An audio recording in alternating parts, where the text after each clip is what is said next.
Assalamu alaikum wa rahmatullahi wa barakatuhu.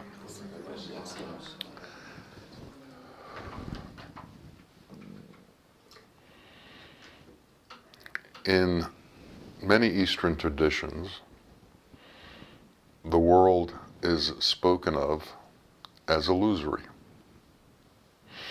In other traditions, it's spoken of as the dunya, the dung heap. This is to differentiate the world that we live in the elemental world, from reality.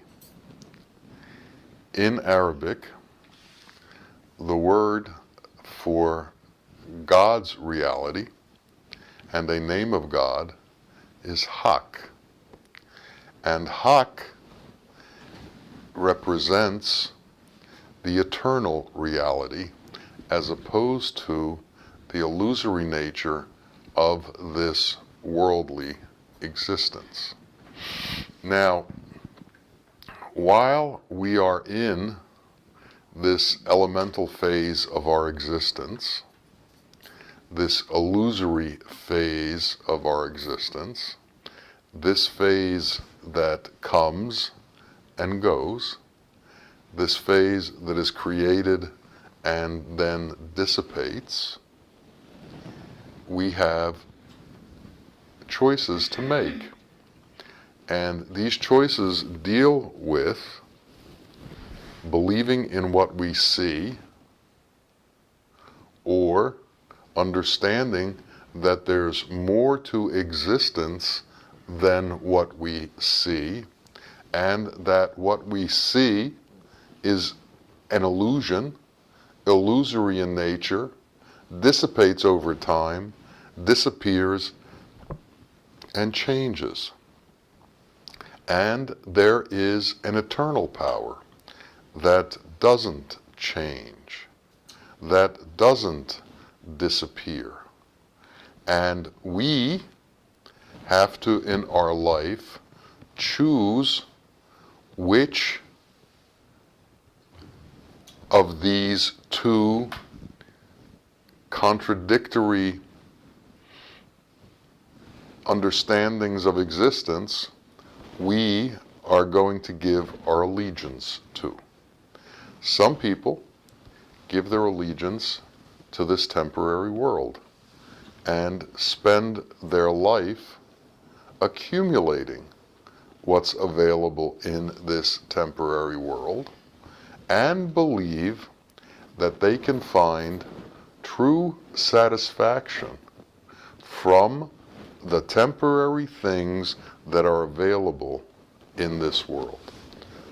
As you know, people believe that wealth can make them happy.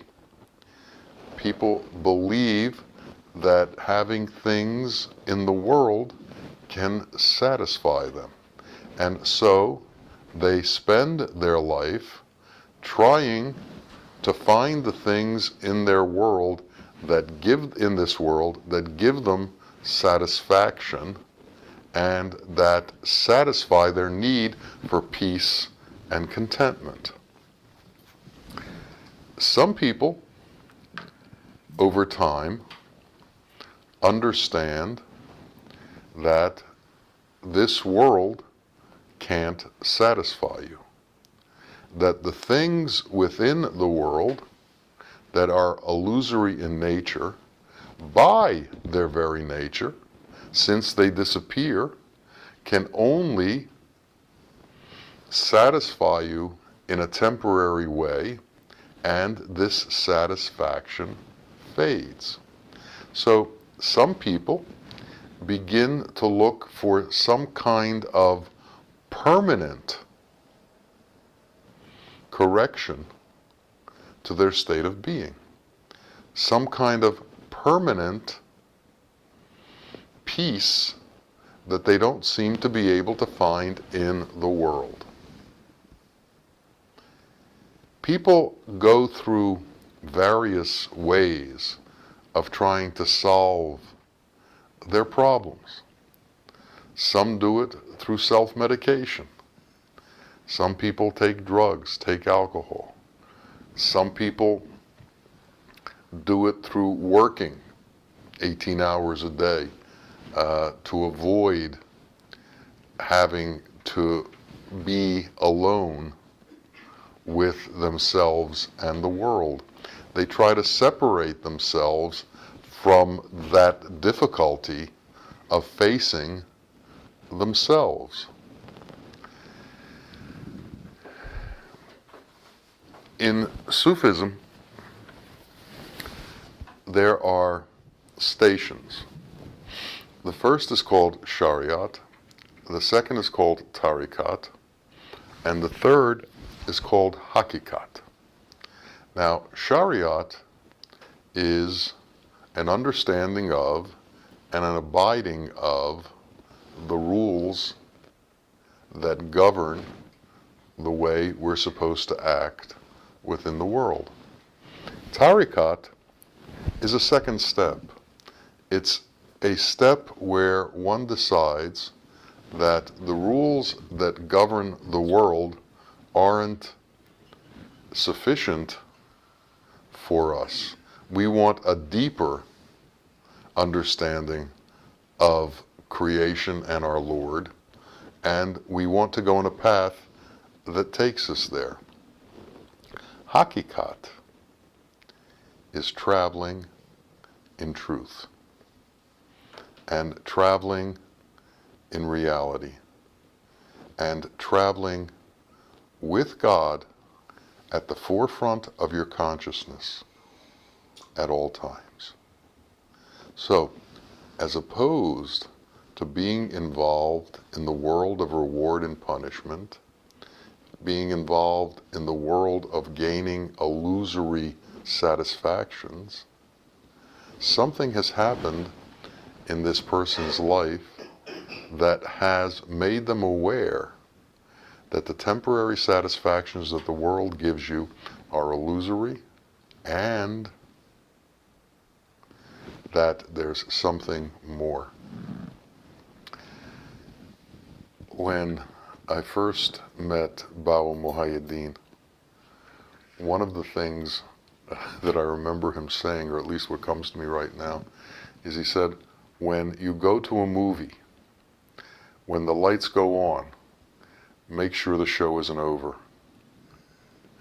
And that's the point. When we take these temporary satisfactions, like a movie or whatever, and when that, the influence of that wears off, we shouldn't be empty. Because we shouldn't think that's the only thing that can satisfy us. Life shouldn't be over. The movie shouldn't be over. Existence shouldn't be over.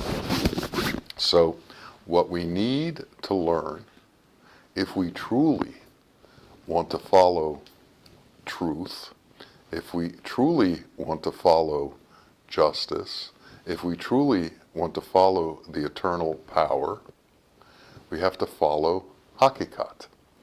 And in following Hakikat, we have to have at the forefront of our consciousness the fact that Allah is constantly with us, constantly in front of us, constantly behind us, constantly surrounding us.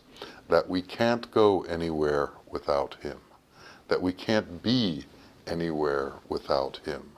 That He is always with us, and the only thing that separates Him from us is ourselves, who separate Him by not being conscious of Him. So if we want to include Him in our being, we have to be conscious of Him. We have to be conscious that He sustains us with every breath. We have to be conscious of Him, that every time we eat and give ourselves nourishment, it is because He has provided that nourishment. We have to be conscious that every time we are thirsty and we drink, it is because He has provided water for us to soothe our thirst.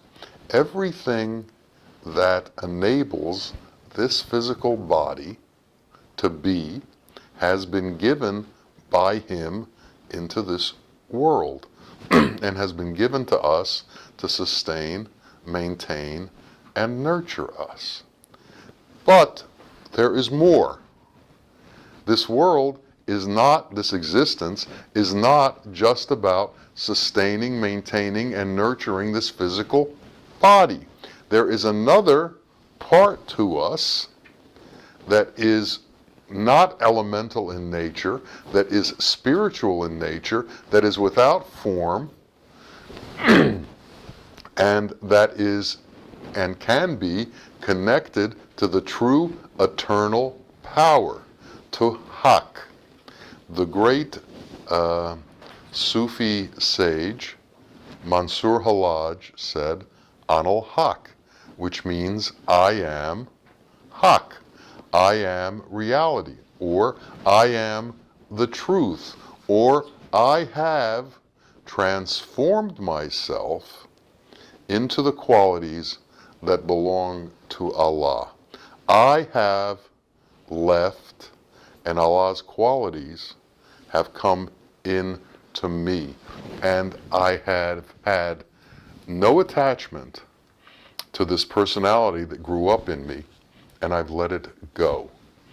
Bawa used to say to us, when I am here, God is not, and when God is here, I am not.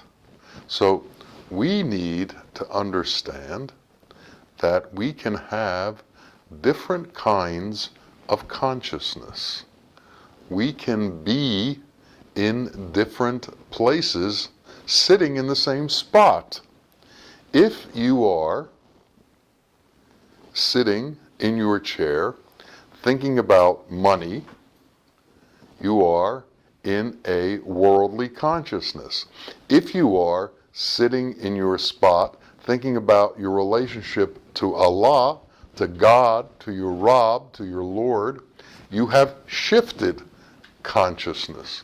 And your consciousness is closer to Haq, closer to the truth. A dervish who had devoted his life to thinking about Allah and to God consciousness heard a man screaming in the market, "The sweetest there is, the sweetest there is." This guy was selling watermelons. The dervish thought he was talking about God and fainted. And this is a consciousness that is focused on our Lord. Now, as we go through the day, we need to be conscious of our consciousness. We need to know what it is that we are thinking about. What is it that we are contemplating? What is it that our mind is searching for? What is it that our heart is searching for? Where are we internally? What are our internal priorities? Are our internal priorities dealing with the elemental world, or are our internal priorities dealing with understanding the eternal power that rules all? Now, it's not necessary for us to get answers to all our questions, but it is necessary for us to focus on the truth. A meditation that has been prescribed by some people is to just sit still and repeat over and over, who am I? Who am I? Who am I? Who am I? Who am I? What this does is, one, it acknowledges that you don't know who you are. And it acknowledges that you want to know who you are. And it acknowledges that what you appear to be is not who you are, and you've already understood that. That's a long way to come. Most people haven't gotten to that point. Most people haven't gotten to the point where they know that this personality that they lived with all their lives is not who they are. So, in the simple question, who am I? A lot is being explained and said. Another simple meditation, God help me. God help me is 3 words. And what does it say? It says, I am incapable myself of doing what needs to be done in order to understand truth. I am incapable, God, without your help, to make progress towards the eternal. I want to do what you want because I want you to help me. And by asking you to help me, I'm asking you to help me do what you want me to do, not what I want to do. It's a supplication. It's a surrender. It's a surrender to His will over our will. These are a few of the methods of getting closer to truth. Of course, there's also ritual prayer.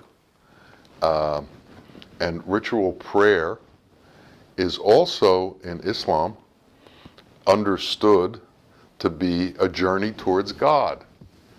The ritual prayer in Islam is a recreation of the Miraj, which is the night journey by the Prophet to the Lord. And every time you go through the ritual prayer, you repeat parts of what happened during that night journey. So if the ritual prayer is done correctly, it's done with the intention that here I am, God, and I am traveling towards you. Here I am, God. It's my intention to come towards you. I need your help to open up the gates that will take me to you. I need you to supply me with whatever energy it takes to move towards you, but this is my intention. Now, that intention is the beginning of everything. We first have to intend our connection to God. We have to intend that we are ready to set aside everything else that holds us away from Him, everything else that pulls us away from Him, and that we have surrendered to that which is His qualities and His power. Anul Haq, I am reality. Or at the very least, I choose reality. I choose reality over this illusory world. I intend reality over this illusory world. God help me find out who I am so that I can travel towards this, the culmination of this intention, to find out who I am. Hakikat, God's consciousness at the forefront of our consciousness. God at the forefront of our consciousness. Everything that we do has God involved in it. Every act that we make has God involved in it. Every breath that we take has God involved in it. The major meditation, or one of the major meditations in Sufism, is La ilaha illallah. I do not exist, only God exists. It's the answer to the question, who am I? Now, whether or not that becomes real inside of you may take time, and it may take repeating, who am I, who am I, who am I? But the point is, that's the answer to the question. Just because you ask questions and you get answers doesn't mean that you know what they mean. Doesn't mean that they've integrated into your being. Talk is cheap. Bringing things into action is an entirely different level of existence than talking about it. There's being and talking.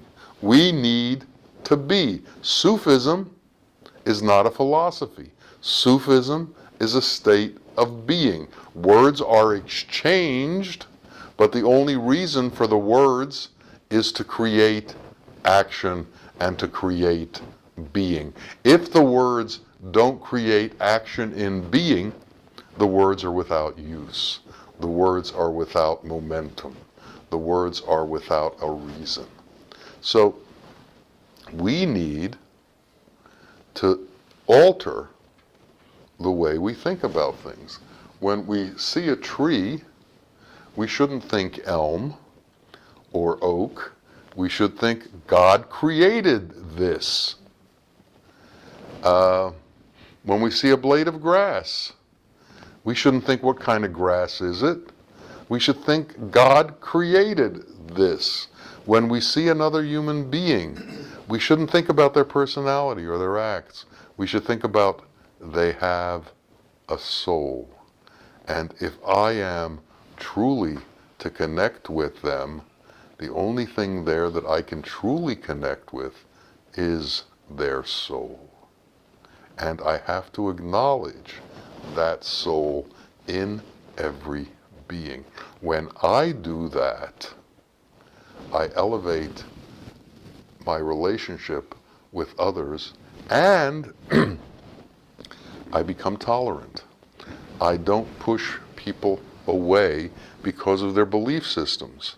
I don't push people away because of their race or language or the way they look or the way they act. Now, it doesn't mean that people who are toxic I should be spending time with. But it should mean that I have to leave certain things to Allah and I can't straighten them out. But nonetheless, everybody has a soul. And I have to acknowledge it. A beggar was knocking at the door of a dargah, a Sufi lodge. And the sheikh was talking. One of the dervishes went to the door and said, "What do you want?" And there was a beggar. And he said, "Give me a piece of bread, please. I'm hungry." He said, "Come back later. The sheikh is talking." So he went back to sit down to listen to the sheikh. And the sheikh said, "What happened?" And the man said, "A beggar came asking for bread. I told him to come back later because you were talking." And the sheikh said, "Go find a loaf of bread in the kitchen." If this man, who God saw fit to give a soul to, I should see fit to give him a loaf of bread. Go chase him down until you find him and give him that loaf of bread. So it's like that. We have to be able to have compassion for others because they are created in the same way that we were. They are going through the same kind of difficulties that they went through. This need to discover who we are is something that everyone has. Everyone needs to discover who they are. We should help where we can, but we shouldn't harm. We shouldn't get in the middle. We shouldn't discourage. We shouldn't push away. We need to be the ones who bring love and peace and joy into the world. And the only way that we can do that is by truly loving and by truly being peaceful and by truly being joyous. And how can we become peaceful and joyous and loving? By connecting to the eternal reality that is the power of God. By joining with Hak, by joining with reality and all the qualities that reality carries. And as we carry those qualities within ourselves, we become real. And if we become real, then we are capable of being manifestations of reality. Musa Muhaiyaddeen was a manifestation of God's reality. His love was palatable. His love, it poured out of him, and whenever you were near him, you couldn't help but feel it. Why?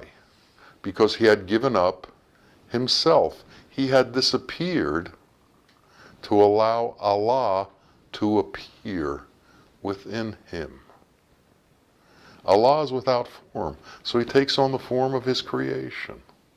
And the form of his creation becomes like him when they take on his qualities. This is our place in this existence. This is our place in this life, to figure out how to do that and to continue to do that, even though the world rejects us. Right now, religion is having a hard time in America. There are many who denounce religion and who denounce faith as childish, immature, and without meaning. We have to be strong in our faith. We have to be positive in our faith. And we can't be made less strong by the denouncers. There will always be those who denounce the truth.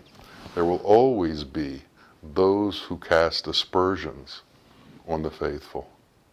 We have to be able to stay within faith without striking out. We have to stay within faith without lashing out. We have to stay within faith in a calmness and in a serenity that exudes the consciousness of love and caring and empathy. We need to be the ones who love. May Allah help us all become that. Ameen. Ameen. Ya Rabbil Alameen. Assalamu alaikum wa rahmatullahi wa barakatuh.